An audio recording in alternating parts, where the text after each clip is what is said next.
بلال حبشی رسول اللہ صلی اللہ علیہ وسلم کے جانثار غلام تھے۔ سیاہ رنگت مگر دل چاندنی سے زیادہ اجلا، تبلیغ کے حق و صداقت میں پیش پیش۔ مسلمان ہونے کے بعد بلال رضی اللہ تعالیٰ عنہ آستانہ نبوت ہی کو اپنا ملجا و ماوا سمجھتے تھے۔ مسلمانوں میں غریب، امیر اور آزاد و غلام کا امتیاز نہ تھا۔ جو اسلام کے دائرے میں آ گیا وہ مسلمان کا بھائی ہو گیا۔ نسل و رنگ کی مفارقت اور عمارت و سیادت کا غرور صحابہ میں نہ تھا۔ ان کی نگاہ میں عزت کا معیار پرہیزگاری اور نکوکاری تھا۔ یہ سب ایک ہی جیسے تھے۔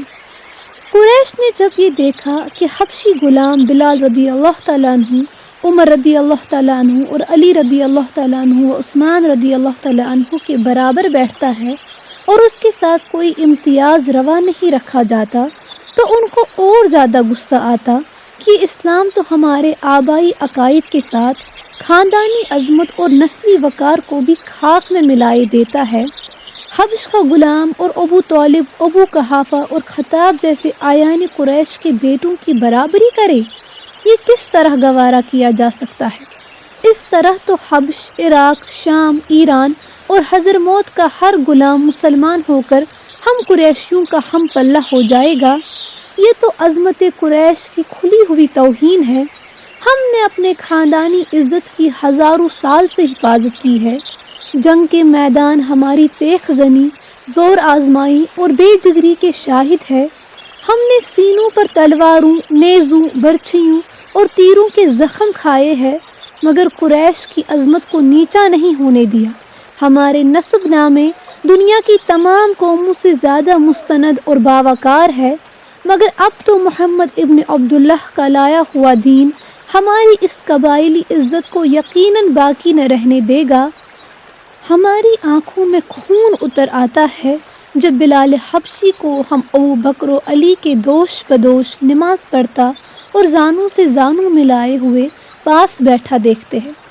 دلوں کی جنجلاہٹ نے جبر و ستم کا روپ دار لیا۔ کفار قریش حضرت بلال رضی اللہ تعالیٰ عنہ کی گردن میں رسی ڈال کر شوخ چھوکروں کو سونپ دیتے اور قریش کے یہ ناہنجاز لونڈے حضرت بلال رضی اللہ تعالیٰ عنہ کو مکہ کی گلیوں میں گھسیٹتے۔ کفار تالیاں بجا بجا کر ہنستے کہ بلال رضی اللہ تعالیٰ عنہ اسی کا مستحق ہے۔ حبش کا غلام مکہ میں سر اٹھا کر نہیں چل سکتا۔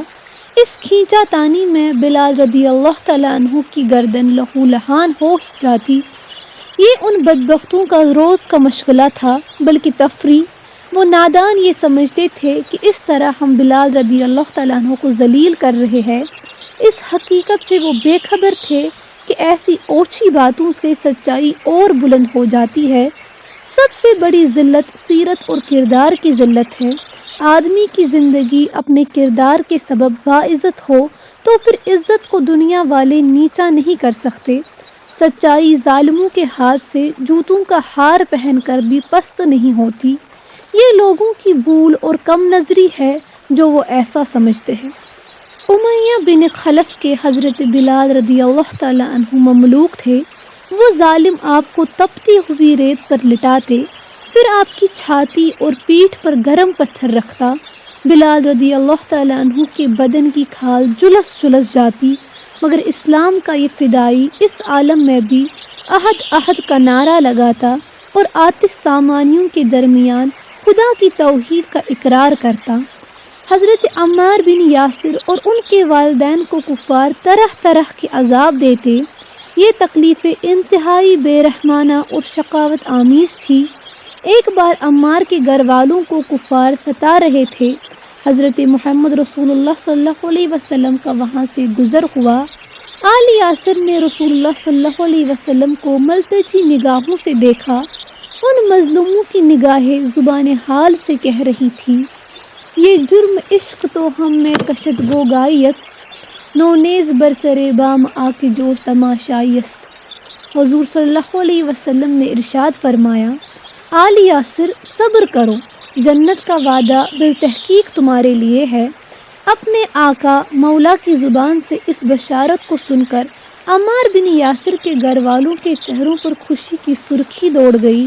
زبان نہیں دل کہہ رہے تھے کہ محمد صلی اللہ علیہ وسلم آپ کی غلامی کا کلاوہ اب ہماری گردنوں سے نکل نہیں سکتا، اور ہمارے جسموں کا ایک ایک جوڑ کیوں نہ جدا ہو جائے، ہم اب آپ صلی اللہ علیہ وسلم ہی کے ہو کر جینا اور مرنا چاہتے ہیں۔